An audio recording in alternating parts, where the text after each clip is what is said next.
Hi, this is the TCL TAB 10 second generation and I'll show you how to log out from Gmail account on this device.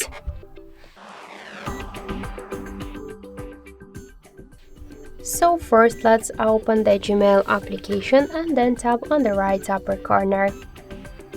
Tap here then to manage accounts on this device because we should first log out from Google account and after that we will automatically log out from Gmail app.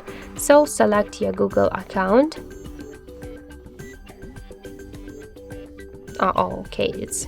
Tap here just to your Google account and click remove. Confirm your action by tap to remove account. Are you sure? If you use some protect methods, just confirm your action.